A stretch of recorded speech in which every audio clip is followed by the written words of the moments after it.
Okay. Hi, my name is Leon Bates, and I am going to talk about John Freeman today. John Freeman is or was from Indianapolis. He came to Canada in 1854, I believe it was. And Freeman, unlike most African Americans who were going to Canada in 1840s, 1850s, Freeman was a free man of color, and ironically, his last name was Freeman. Um, and most of us in the United States grew up knowing about slavery and also the trek of fugitive slaves going to Canada, but we don't know where they went. And I came across John Freeman's story several years ago, researching something else, and kind of made a mental note of it. And then a couple years ago, I was doing a class at Wayne State, and the professor there, Dr. Karen Marrero, and one of my fellow students, Rochelle Danquois, talked me into actually researching more on John Freeman, and that's how all this came together. They know a lot more about this than I do, but in this case, I had just come across Freeman's story, and I wrote about it, and then I was asked by the Amherst Freedom Museum to discuss it today. So with John Freeman, we found out from the paperwork that exists, as I said earlier, was a free man of color. He came to Indianapolis in 1836 as a free man of color with papers and $600 in cash, which was a lot of money for anyone to have, especially an African American. Freeman opened a bank account. He started a business.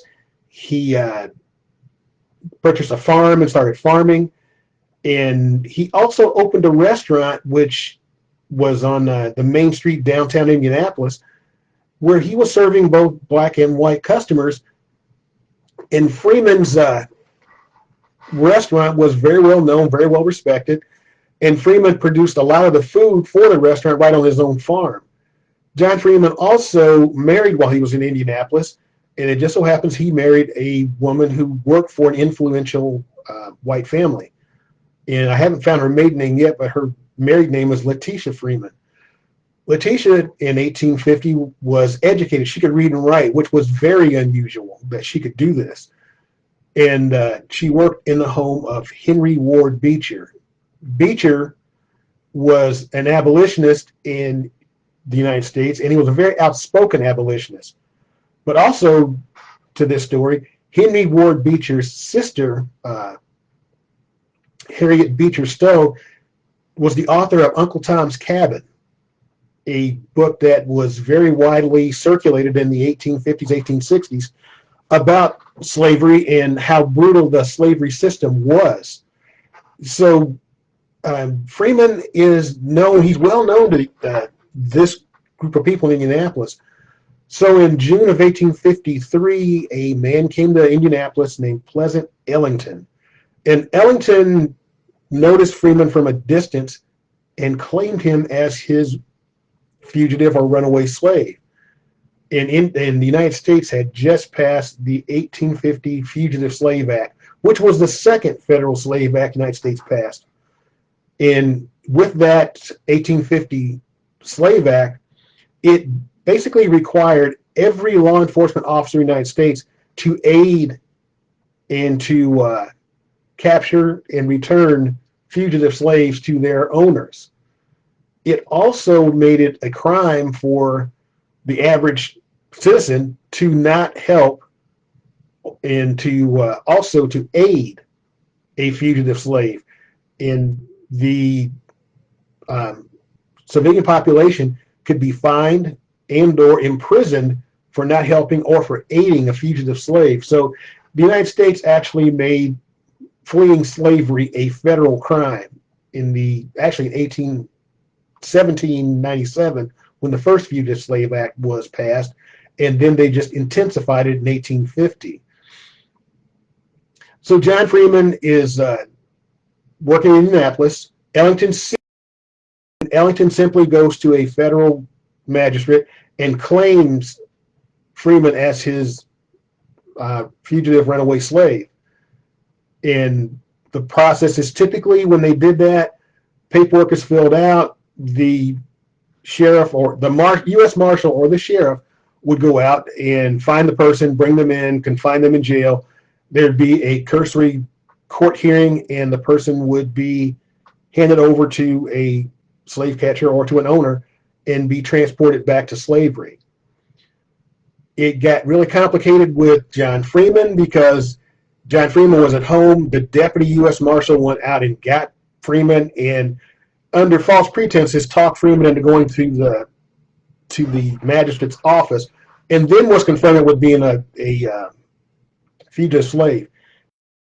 And Freeman had papers that said he was a free man, but at the same time, the law would not allow Freeman or any other African American to testify on his own behalf. It just so happens that the magistrate's office was across the hall from another white attorney who overheard the dispute and stuck his head in the door because he recognized Freeman's voice. And this white attorney volunteered to represent Freeman in court. And that brought everything to a just about screeching halt once that attorney raised his hand and said, wait a minute. The attorney's name was John Ketchum. Ketchum filed several legal documents. One of them was in the Marion County Court. Indianapolis lays in Marion County. And he knew that the document that he was filing was not going to hold legal sway, but at the same time, the document slowed the process down because it had to be heard in court. It also put Ellington on notice that there would be a legal defense for John Freeman. This typically didn't happen. When someone was claimed as a slave, it was fairly quick, fairly quiet, and they were dragged into slavery. But in this case, three attorneys represented Freeman in the end. And one of the things they did was to get a delay in the court process so they could actually do their own research and find witnesses and get information and gather documents. And in this process, one of the attorneys, I found out, actually ventured to Amherstburg and found the actual runaway slave whose name was Sam. And Sam was living in a log cabin just outside of Fort Malden. And when this attorney located him, the man admitted to being Sam, and the Ellington described scars that his slave Sam had on his body. When the attorney got to Amherstburg and talked to Sam, Sam admitted being the runaway. Sam even pulled his pants leg up to show the scar that matched the description that Ellington had given. And then Sam told a story of how and where he ran away and when he ran away, and gave a detailed statement. But Sam would not come back to the United States to testify in court, wisely, because Sam had been claimed and then taken back into slavery. But he did give a very detailed statement. That attorney went back to Indianapolis with armed with that statement. Another attorney went to Georgia, where we found out that John Freeman had come from before 1836. And he found several people in a small town in Georgia that knew of John Freeman personally and had known him for several years. One of them being the postmaster of the town, a gentleman by the name of Leroy Patillo. Leroy Patillo came back to Indianapolis to actually testify in John Freeman's behalf. And when he did, before they actually got to court, he went to the Marion County Jail where, of course, John Freeman is being held, and was allowed to go inside, and he confronted John Freeman, and he and Freeman saw each other, immediately acknowledged knowing each other, and embraced as old friends, and started immediately discussing places and people that only someone in Freeman's position would have known.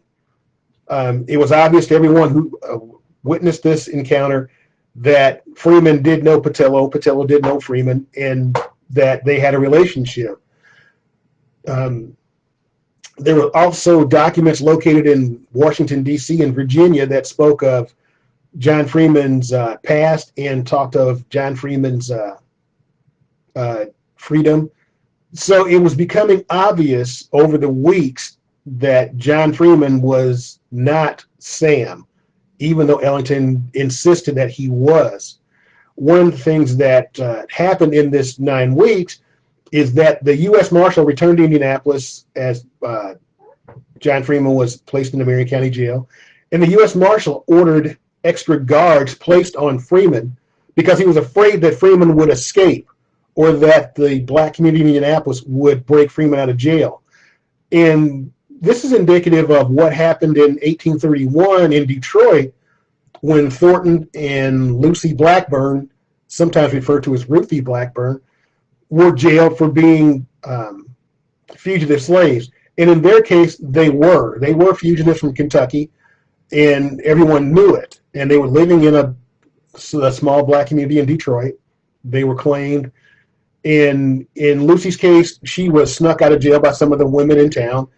And in Thornton's case, there was a huge, I don't want to necessarily call it a riot, but it definitely, some violence broke out on the steps of the jail. And Thornton was basically taken from the sheriff. The sheriff was injured, and Thornton ended up actually going to, I think it was, they got him across the river to either Sandwich or to Amherstburg, and he rejoined Lucy, and they eventually created or made lives for themselves in Canada after that. But the important part to this story is that the Blackburns were able to flee, actually to get out of the jail and flee law enforcement almost in broad daylight. So the U.S. Marshal in Indianapolis, John Robinson, knew of this situation, and he, in his own mind, decided he needed to put more guards on Freeman. So he did that, and Freeman was guarded both inside and outside the jail 24 hours a day for 9 weeks until the case actually was supposed to go to trial. And on the day that that trial was supposed to happen, actually the night before, Ellington finally left town. Word had come back that these attorneys had gotten all this information and pretty much had destroyed his case of claiming John Freeman. And John Freeman went to court the next day with his attorneys and with the crowd there, and Ellington had slipped out of town on the train. The case was dismissed, and Freeman was allowed to go home. But in that 9 weeks from June to August, that's the primary planting season for farmers. That is also the primary construction and house painting season for construction type workers. And Freeman also had a house painting business. So in that summer, Freeman was not allowed to tend his farm fields. He was not allowed to conduct his painting business. He was not allowed to operate his restaurant. So he missed a whole summer season of actually gaining income while his expenses went on. Then he had the expenses of paying for those attorneys, because when it was over with, these attorneys did not work for free. They were compensated by John Freeman. So John Freeman ends up having to sell his farm, sell his restaurant, and to pay back these attorneys. Ironically, John Freeman, after all this is over with, files a suit against Pleasant Ellington, and he also filed a suit against John Robinson, the U.S. Marshal who had placed him in jail and had put extra guards on him. And at one point, there was a debate about whether or not John Freeman actually was Sam, the fugitive slave, and with John Freeman's attorney in present, Marshal Robinson had Freeman stripped naked in the jail and allowed Ellington and his associates to examine John Freeman's body, looking for these supposed scars that he had. And John Freeman had no scars, and they had to admit that he did not have any scars on his body, which hurt his case. But Freeman felt insulted, violated, and he had protested, and Robinson would not take no for an answer, and Freeman's attorney protested, U.S. Marshal Robinson finally told Freeman's attorney that he would have him escorted from the jail and that he would have the deputies forcibly strip John Freeman to see his body against Freeman's will. So Freeman, against basically accepted the terms, and he stripped his own clothes and presented himself to the audience. So this is part of his claim in the lawsuit. The lawsuit went through the courts in Indiana, and the Marion County courts sided with John Freeman. And there was a judgment against Marshal Robinson, and the exact amount I don't remember now.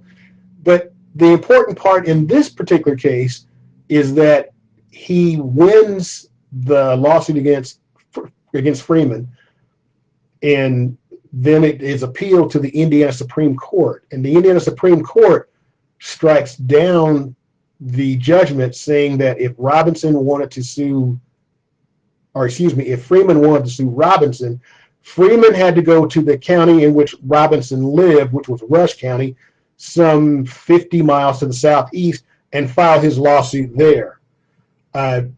Freeman never followed up on that. The lawsuit was dropped, and Marshal Robinson never paid a penny to John, violating his rights. And for the John Freeman had to pay for the guards who guarded him for those 9 weeks. That money came out of John Freeman's pocket, not out of Robinson, not out of taxpayers' coffers. It came out of John Freeman's pocket, even though John Freeman had done nothing wrong and was not the man that they were looking for. John Freeman then turned and sued Pleasant Ellington, who was a slave owner and businessman from somewhere near St. Louis, Missouri. And in the time that it took to get all these lawsuits processed and get through court, Ellington had gone back to St. Louis, liquidated his property, taken his money, and moved further west and just disappeared into history. The lawsuit was allowed to go forward, and Pleasant Ellington was found liable. And the lawsuit basically, or the judgment basically, is still open on the books in the Marion County courts, that the money is still owed to John Freeman. Now, keep in mind, this has been over 150 years ago, but theoretically, the lawsuit is still there. The judgment is still there. Once these other issues were settled, John Freeman finally decided, and probably with his wife's agreement, that he just didn't feel safe staying in Indianapolis. There was a lot of controversy with the 1850 Fugitive Slave Act, and a lot of African Americans felt that they were subject to what happened to Freeman. And I don't have any proof of this, but I imagine if it happened to Freeman, it happened to other people. The only difference being they did not have the resources to fight off the system, and they were taken into slavery, whereas John Freeman had the financial resources, but he also had the personal connections with influential attorneys in Indianapolis and the state of Indiana, who came to his side and said that they would represent him even before they figured out how they were going to pay for it, which is very unusual for this time period. It makes John Freeman probably one of the most, seminal cases in the 19th century, pre-Civil War, antebellum period of slavery in the United States, that his case actually gets into court and was set to go to trial. In the morning of the trial, the man who was claiming him as a slave fled the jurisdiction because the case was coming apart, or had come apart, and he was going to be exposed as a fraud. So John Freeman, after all these things happens, eventually sells what he has left, which is not much, puts his 3 children and his wife into a covered wagon, and they make the 300-mile journey to Amherstburg. And he crosses the Detroit River and into the Amherstburg and Sandwich area, and then he disappears into Canadian history. I've done some minor searching into the archives there in Canada, and I haven't found where John Freeman eventually landed. I just don't know. I do know that he went to Amherstburg from what I read, and he gets lost, which makes him unique for us in that knowing we have the name of someone who actually went to Canada, but we also know where in Canada he went. We were never taught this. Even when my children later were in school, they weren't taught where in Canada people went to. You kind of figured it out on a map, but these stories were not necessarily told this way.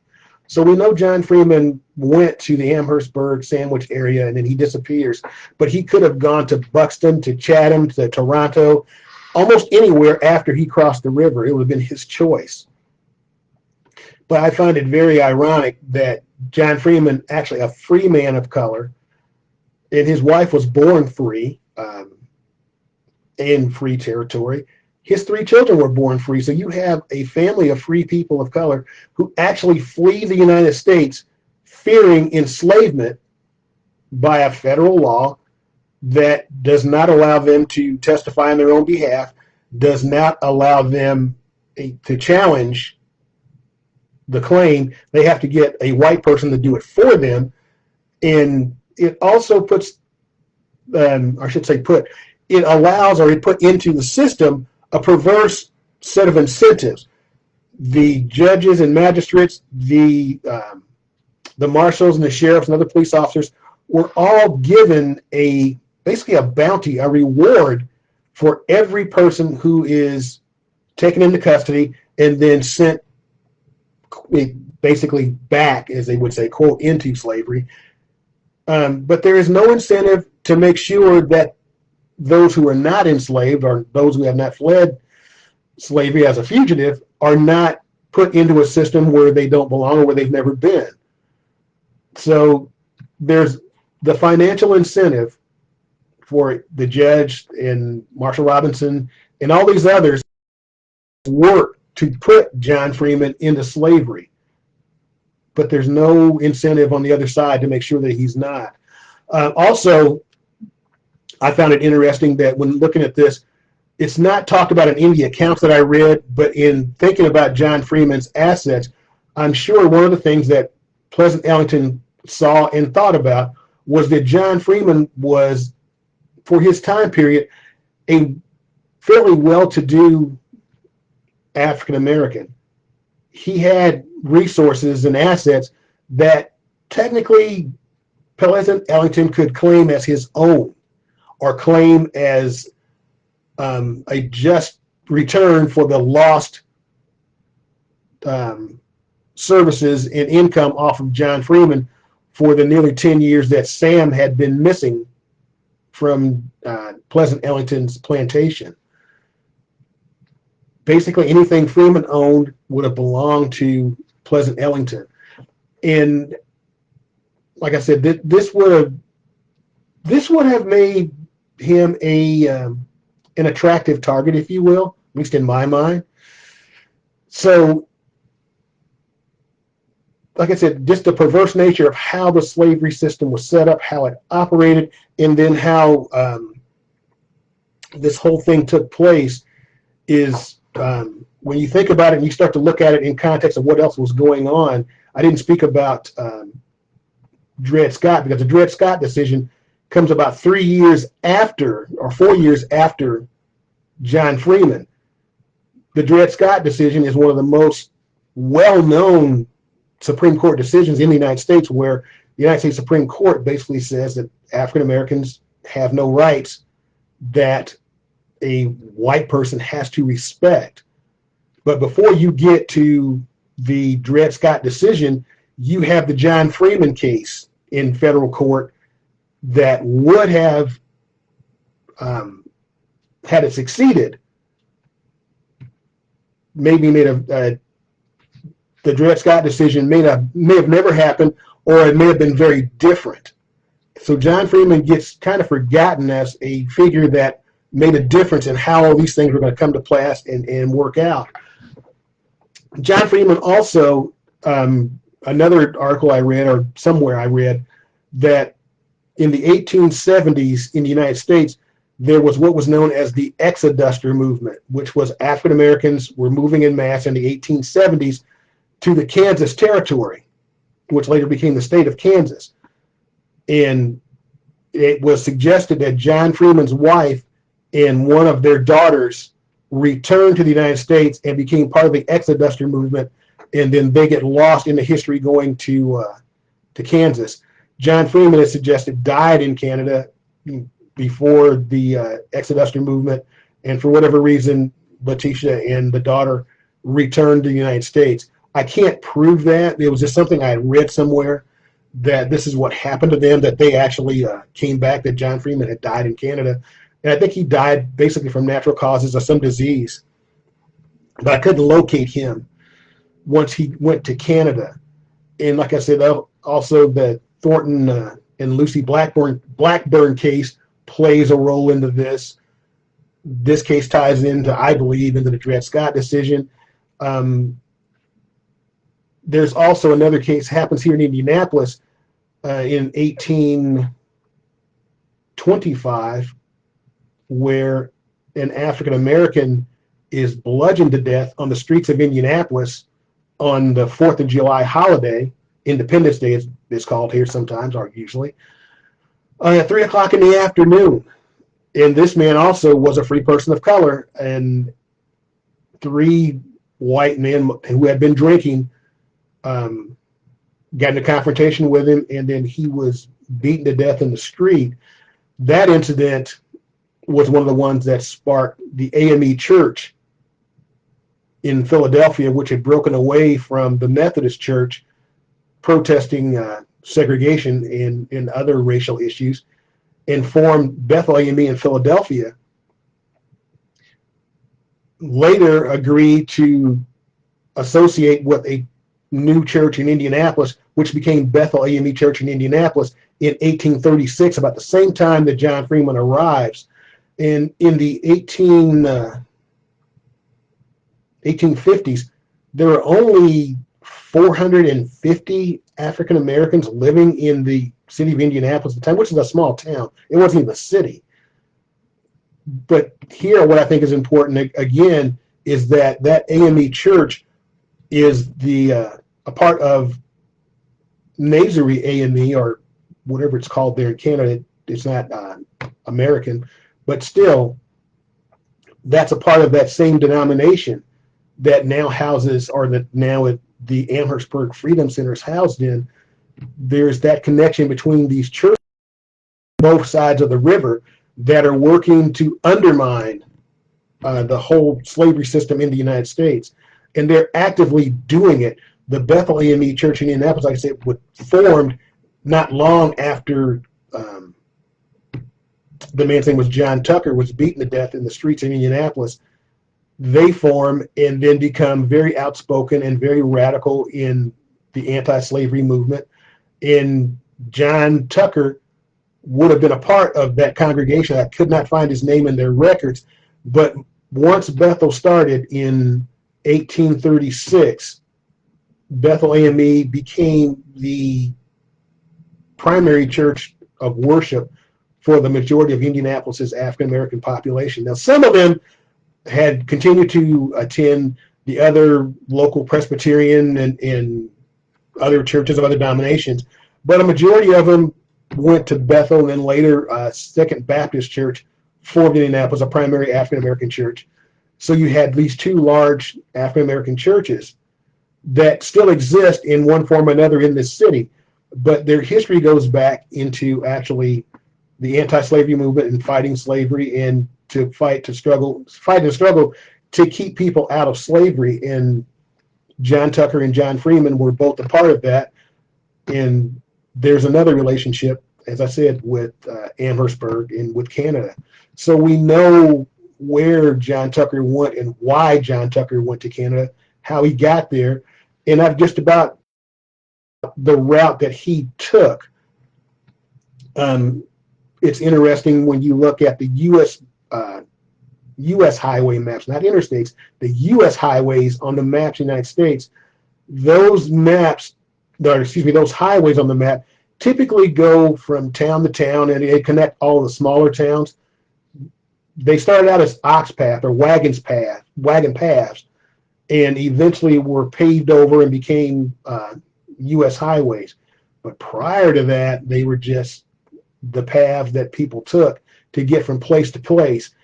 And John Freeman took a crooked path through northeastern Indiana and then over into Ohio and then eventually into southeastern Michigan and then across the river into Amherstburg on those well-known paths going into Canada to get to the Detroit River and to get to Amherstburg.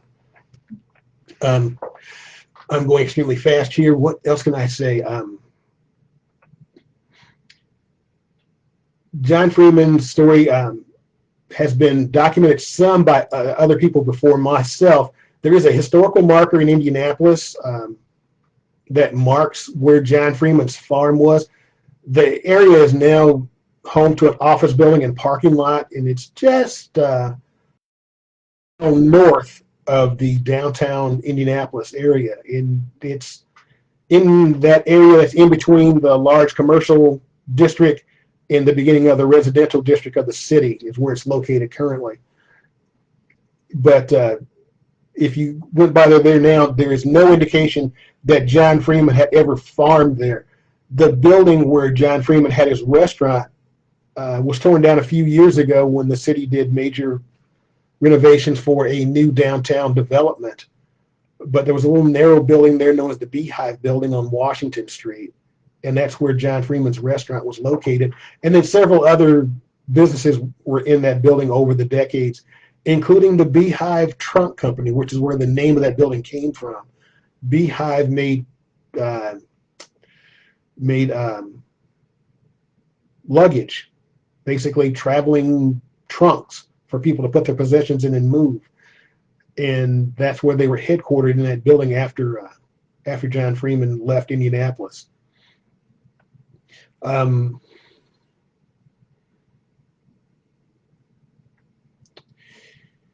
goodness.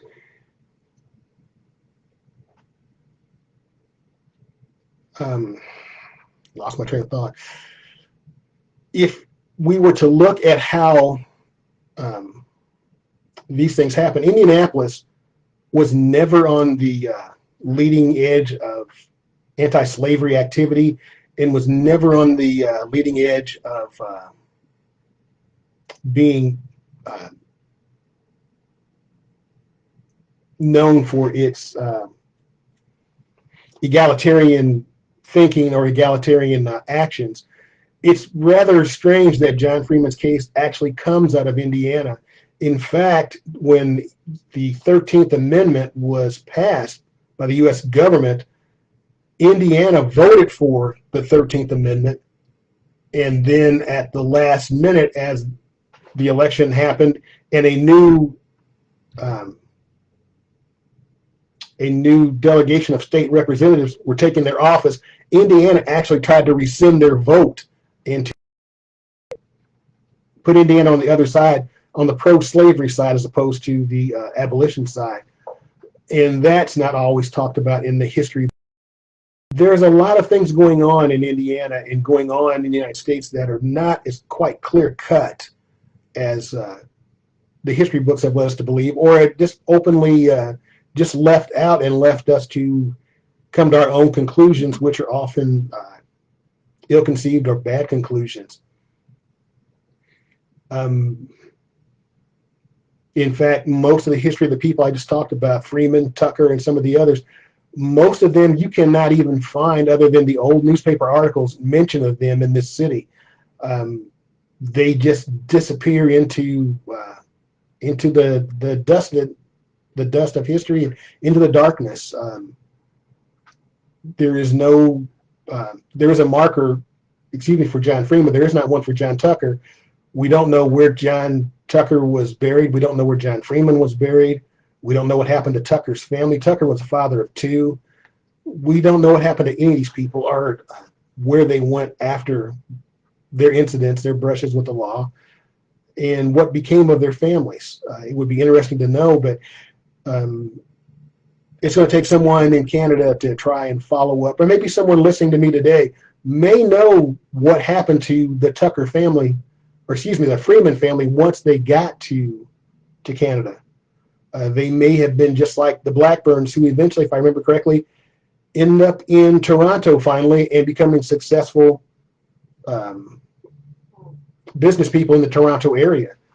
There again, that's just one of those small stories that someone finds, and there's enough documentation to tell that story. The majority of people, there really is there's no history of these stories and where they went.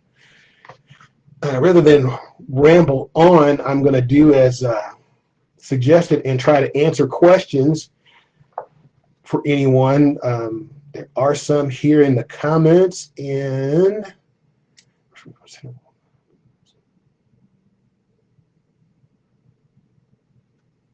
yes, she has a list of readings. Good.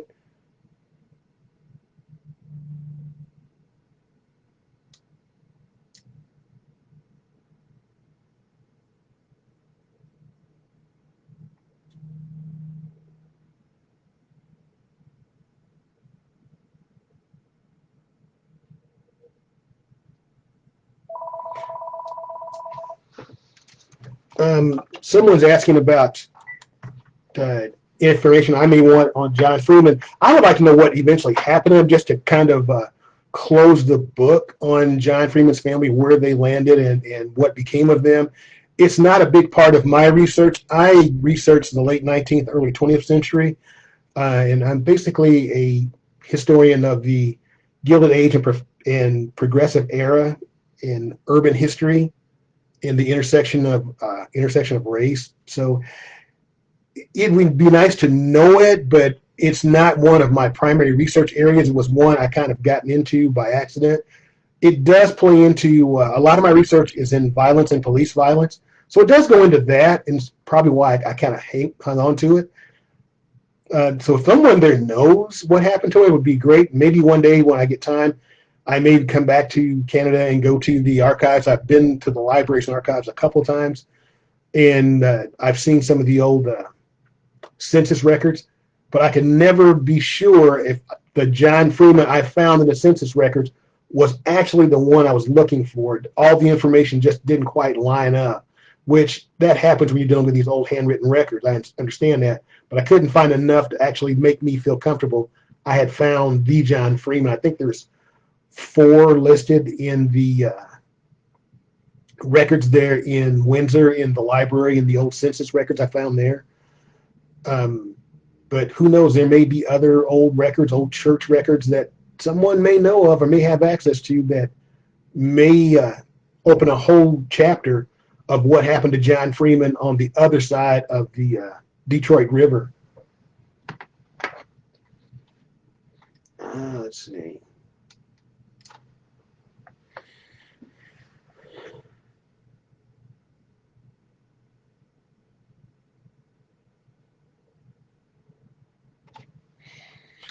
Someone asked about the Dred Scott decision and why John Freeman's story is not as well known as the Dred Scott decision. Dred Scott was a U.S. Supreme Court decision, which they're always talked about, and they become pretty much the law of the land once they're made and published. And it was the extreme harsh wording of Chief Justice Roger Taney in that decision, where he actually states that, and I'm going to try and quote this as best I can from memory, the Negro has no rights that the white man is obliged to recognize. And this is in his Supreme Court decision in 1857. And bear in mind that within about 4 years of that decision, the U.S. Civil War breaks out. So Dred Scott becomes part of that larger narrative, and it's one of those decisions that people often cite as one of the reasons people were so upset and wanted to see something done about slavery was the decision from Dred Scott. In John Freeman's case, a lot of people would probably say, well, Freeman kept his freedom and was able to go about and do what he wanted to do.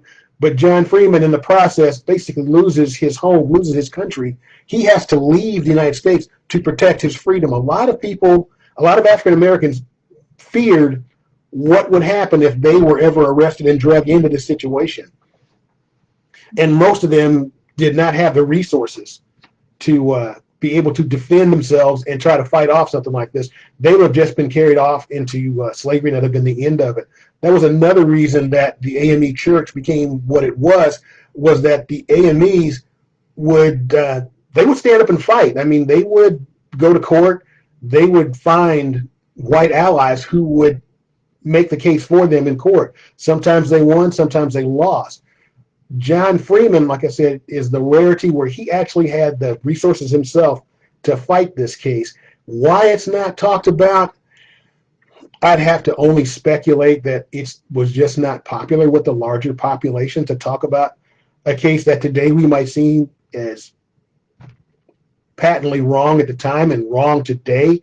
And it's painful to think about it and to admit it. So part of Indiana history as it actually should be. And it's not a part of U.S. history, I guess, because the historians who write about U.S. history tend to write about the larger, well-known cases, documented cases. It took quite a bit of time to pull Freeman's story together because you had to get a lot of it out of old newspapers. There are some court records, but they're incomplete. And since there was not an actual trial, the trial was supposed to happen, and the plaintiff disappeared. The actual trial never did happen. In the case of Dred Scott, the trial took place, and there was a huge transcript.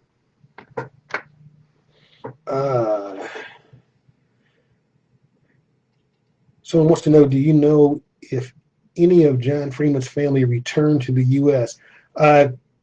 For sure, I do not know if John Freeman's family came back to the United States.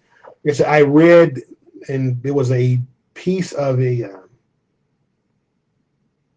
old newspaper article, and I'm looking to find it again, that talked about John Freeman's wife and his daughter coming back and joining the Exodester movement after the Civil War, sometime in the 1870s, and moved to the Kansas territory, and then they disappeared there.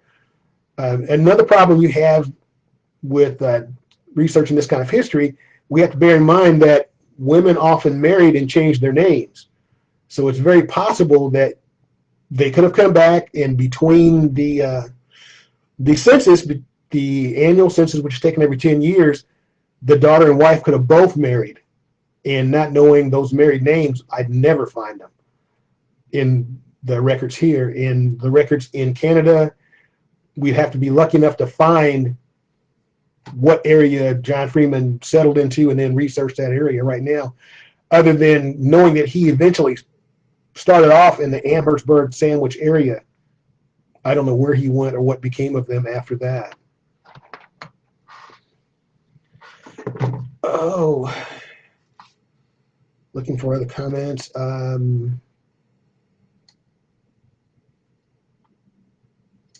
No one else has any comment, or hasn't posted another question or comment. I think John Freeman's story, for someone who actually is doing the 19th century, would be fascinating, especially if they're working the 19th century and freedom on the Canadian side of the border. I mean, this is a story that someone could pick up and say, we know where this person came from and what brought them here, as opposed to many cases, you just know that they arrived, and you know that they arrived fleeing slavery.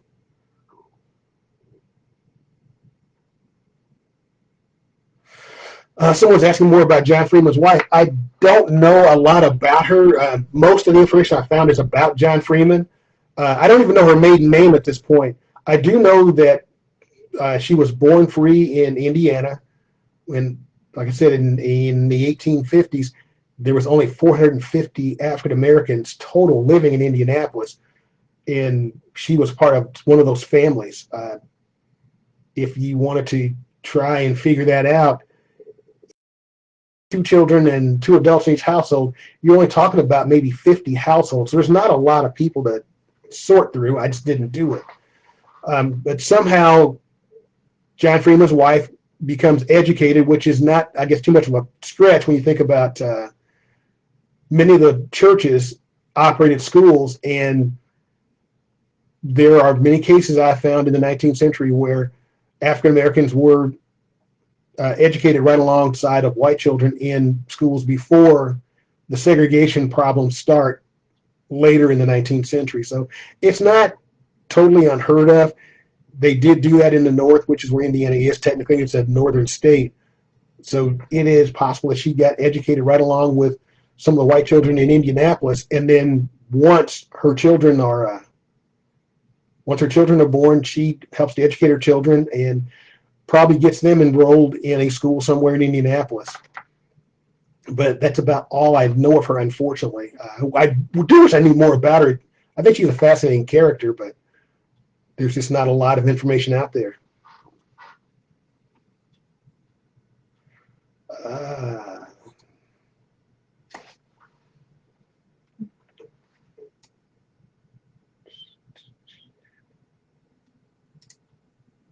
That seems to be all of the questions. I don't want to keep holding people up. So at this point, if someone else doesn't have another question, we can the presentation now. And there's always, if you contact the Amherstburg Center, they can help answer questions for you. They're going to post a list of books that I used to compile this story and other information. One of the things I would suggest that you do, if you're interested and have time, is go online and look for an HBO documentary called the Unchained Memories, which are video reenactments of slave narratives from the 1930s, where the U.S. government during the Depression actually paid professional writers to interview former slaves to tell their stories. And it's about a 2-hour documentary, kind of fascinating. They interview these people from all over the country, and it's a huge collection, multi-volumes. If you wanted to read it, it would probably take months to read them all. But this little collection they put together is fairly interesting. You can watch it on TV and get a sense of what's there. But they all of these slave narratives from the Freedom Writers Project lie in the Library of Congress in Washington, D.C. Then there are somewhere around 130 published slave narratives. One of them I used to do this story was written by a former minister, Jermaine, I forgot his name, I had to look it up, but it's not important. We can do that later. He escaped in the 1840s and came through Indiana and came actually through Indianapolis. And once he got to New York and got settled, he became a minister, and then he wrote a narrative that basically talks about his experience in trying to get from Kentucky to New York and what that was like, and then finally setting up a new life for himself. And that book you can get online as a PDF. And he talks about what it was like and what the people did to help him and how they explained how to make all this work. So it does help you understand how someone like Sam gets from Kentucky all the way to Amherstburg. And for a while, he lived south of the Toledo area. Is it Toledo? Yes, Toledo's on the west side. He lives south of Detroit, south of Toledo, in another community that was an African-American community for a number of years, but then decided to move on once the Fugitive Slave Act was passed in 1850. He moves on to Detroit and then across the river into Amherstburg, where he's located in 1853 by the attorney, living in a log cabin outside of Fort Malden.